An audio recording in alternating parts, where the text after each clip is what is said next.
Hi everyone, my name is Consuelo Rabanales and I am so glad to share with you today. Greetings from Pennsylvania, sending you much love and big hugs to you.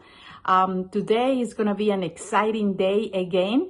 We're going to share about our calling and I'm going to read in Mark 2:13-17. He went out again besides the sea, and all the crowd was coming to him, and he was teaching them. And as he passed by, he saw Levi, the son of Alphaeus, sitting at the tax booth. And he said to him, "Follow me." And he rose and followed him. And as he reclined at the table in his house, many tax collectors and sinners were reclining with Jesus and his disciples, for there were many who followed him. And the scribes of the Pharisees, when they saw that he was eating with sinners and tax collectors, say to these disciples, "Why does he eat with tax collectors and sinners?"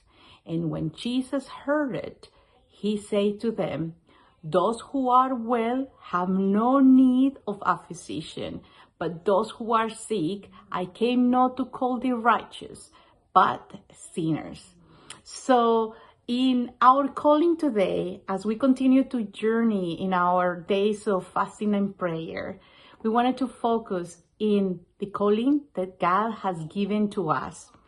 And as we see in this Bible verse, when Jesus was choosing his disciples, he didn't look from this description. He didn't look for the most perfect people, for the most scholar people, or perfect people.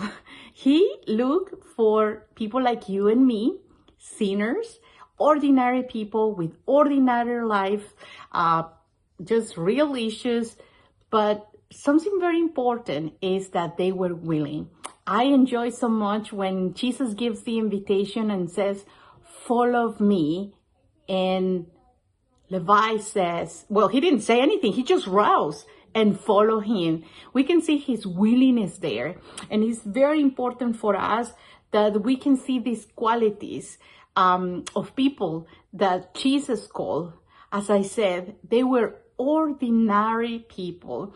Something that also you may read today in this devotional is that Simon Peter was impulsive and unpredictable.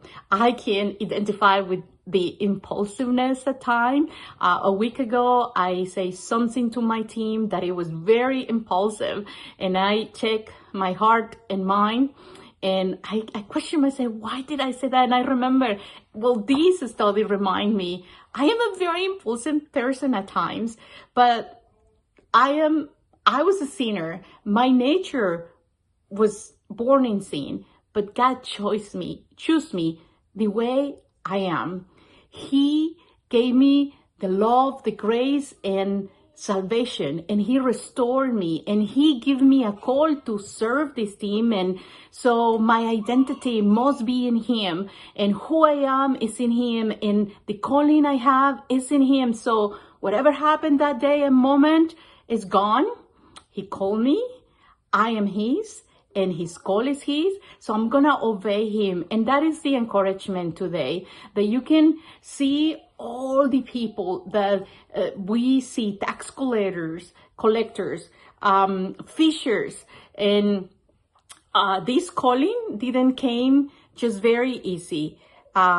It came with a cost. So a cost that maybe it's about to leave your place, maybe it's doing things that you don't like, maybe it's doing things in a different way, maybe it's speaking in other languages, maybe it's learning a different language, maybe it's going to people, places, and sports teams or locations. I think of Tui, who you may hear in these days, doing things, starting things. Many of us have to start things. And so the list can go on and on and on in our calling that he gave to us. And it's not easy. It has a cost, but he invited us to sit to journey with him.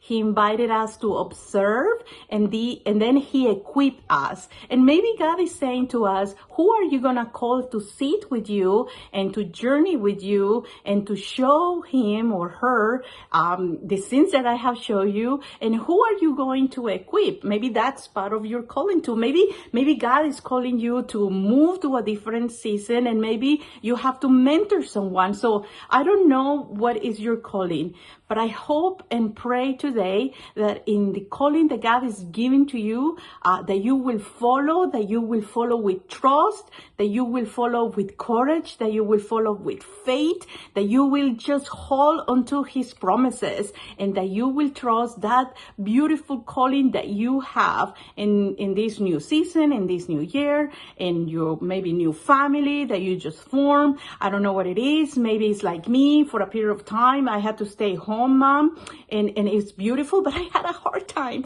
But whatever it is you're calling, do it faithfully and do it just relying on him every day in his Holy Spirit and in his presence. And I love this prayer that we have at the end. Remember that you are not perfect. You may not fit all the criteria, but you have a willing heart, and that is the most important to him.